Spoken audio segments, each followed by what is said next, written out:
It's back to school season, which means it's back to school week here at The Topical. But as the coronavirus pandemic rages on, this school year may be unlike anything we've ever experienced. Hear why many of the nation's angsty teens are calling their return to the classroom, quote, whatever.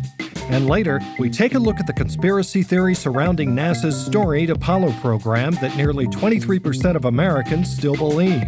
Could it actually be possible that Neil Armstrong's moon orgasm was faked? From The Onion and Onion Public Radio, I'm Leslie Price, and this is The Topical. You could go endanger yourself and your family by trying to get an education, or you could stick around and learn a thing or two right here. Back in a moment. Parenting.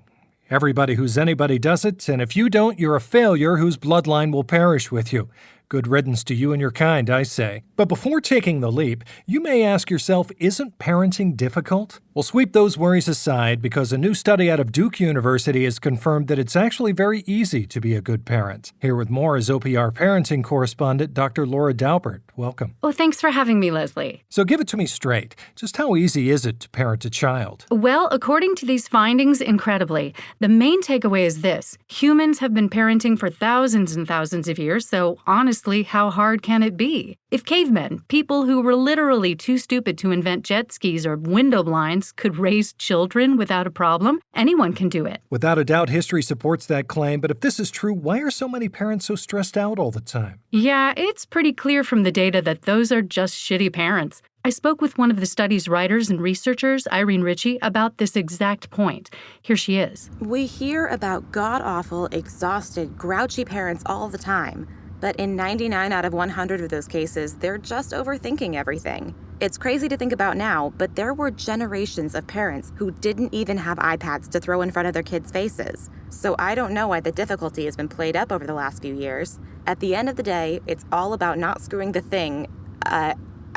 child up. Interesting. Now, Laura, what about all those necessary skills they need to survive as an adult, like charging a cell phone or filling out a W-9? How are they expected to learn those? Well, that's what teachers are for, not parents. The evidence shows that as far as parents are concerned, pretty much all you have to do is tell them be good, like once a month. Maybe you take care during these troubled times, but that's about it. Your job is done.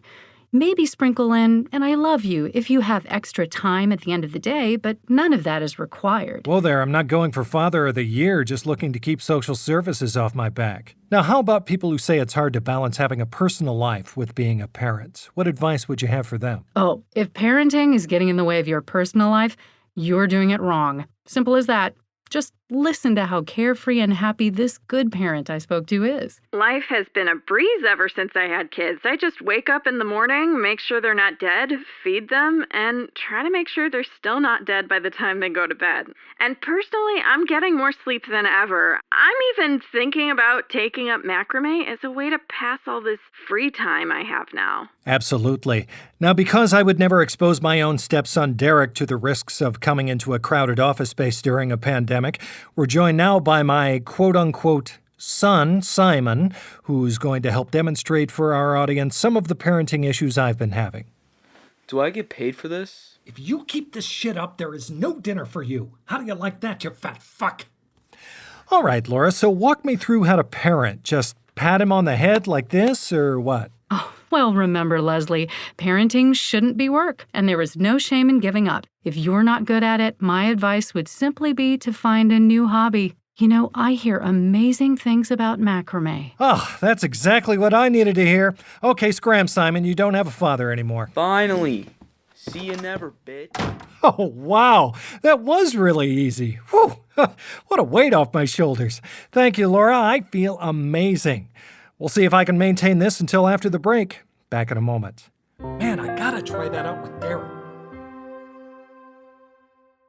It's being hailed as quite an achievement today as conservationists at the San Diego Zoo were able to successfully get a pair of Bengal tigers to 69 in captivity. Joining us now with more is one of the researchers responsible for the breakthrough accomplishment, San Diego Zoo Director Mason Schubele. Mason, thank you for joining us. It's my pleasure. Thank you for having me. So, Mason, this is being called a major breakthrough in conservation history. Why? Conservation methods are always aimed at accurately duplicating an animal's natural habitats. And unfortunately, our habitats, until now, just weren't accurate enough to make the animals feel comfortable banging out like they do in the wild. So, in their natural habitats, they're regularly 69ing each other? Yes, mutual oral sex is a necessary and healthy part of any big cat's sexual repertoire. They're sex-positive animals, so they typically want to give and receive in equal parts whenever their partner is in the mood. They typically can go for hours in the wild, but when Annika and Rakan, our two Bengal cats, went down on each other for 45 minutes, it was more than we could hope for. Interesting. Now, other than understanding that the animals are more comfortable at the zoo, what other kind of information can you glean from this? Well, this tells us that the $90 million we put into the zoo's Bone Zone program over the last few years was a complete success. We spent a lot of time and resources into making their habitats at the zoo more sensual. Oh, how so? Well, more sturdy tree branches for intercourse, piles of dead grass and leaves for foreplay called the hump dump, as well as low lighting and the occasional sex swing to get the cats in the mood. And did that always work? Not always. For a while, we were giving the animals raw cuts of meat, a natural aphrodisiac for them. But that just resulted in a lot of the tigers stopping mid-coital and laying on top of each other motionless for hours because they were too full to fuck. Right. But back to the 69ing. Was this all happening in front of zoo-goers? Oh no. Just because they're sex-positive creatures doesn't mean they're public deviants. We always put up a privacy curtain, and we'd usher the neighboring pandas inside each time since the pandas were prone to becoming peeping toms and masturbating behind their tree branches when the tigers would get going. Well, I've got to say, it's just a remarkable accomplishment. What's next for you and your conservation team? Now we want to get captive-born giraffes back to eating ass just like they would in the African savanna. That's fantastic, Mason. Looking forward to seeing that in person someday. I want to thank our guest, San Diego Zoo Director Mason Schubele, for joining us today. If you want to stay up to date on this story, be sure to check out OPR.com for a link to the San Diego Zoo's Bengal Tiger Sex Cam, streaming live 24/7. Back with more right after this.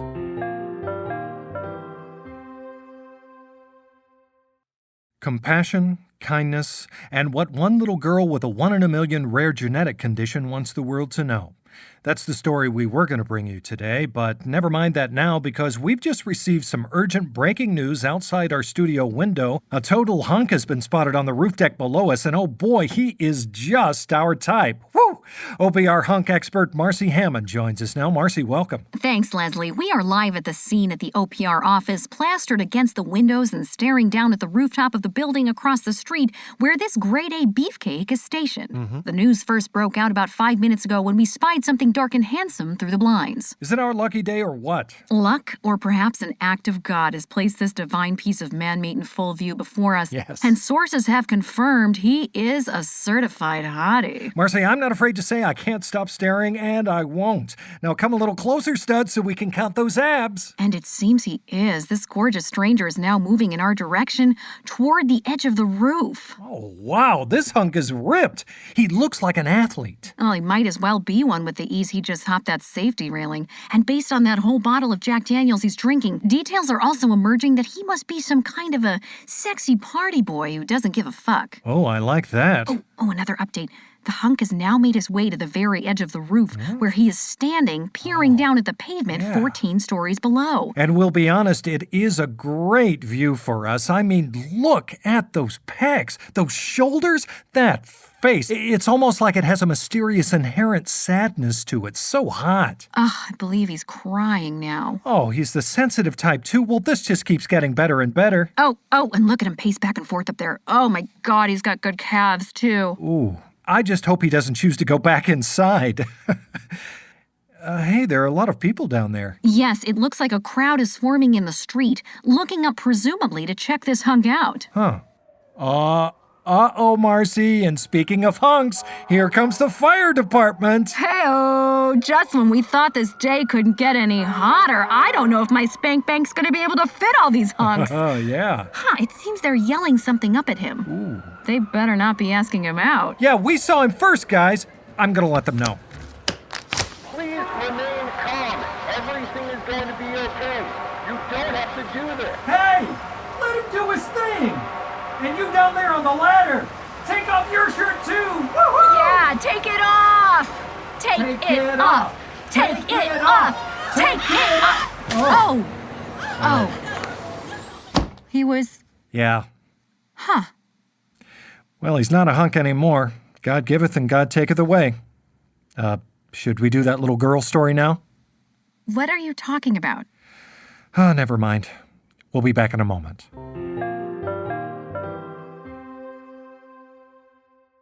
I know after that last story, you probably think you've learned everything there is to know in this world of ours. Well, sorry to be the bearer of bad news. Here's what else you need to know today.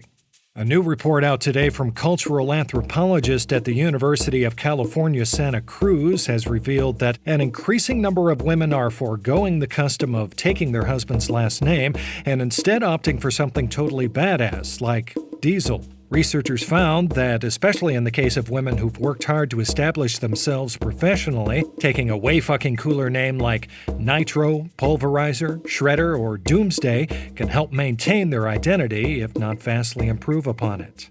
And interesting news for students looking to get a leg up in the classroom. A new study out today has found a significant link between earning high standardized test scores and being a 45-year-old man in a propeller hat pretending to be a fifth grader. Makes sense. I always tell my stepson Derek that he could be a much older student if he just applied himself. And finally, a new report out today has found that the universe will end next Friday. And just to be clear, that's not tomorrow, but next Friday, so the one after tomorrow. That's when the universe will end. Enjoy it while you still can. And that's it for today's episode of The Topical. I'm Leslie Price. The Topical is produced by The Onion and OPR and recorded in front of a live studio audience. Yeah, let's hear it! You guys were great today. If you want to attend a live recording of The Topical, email your name, phone number, photo of your face, and most recent coronavirus test results to us at opr@theonion.com. And for those of you in the studio today, look under your seats. Yeah, it's eels. Watch out, they scream. Yeah, this has been The Topical.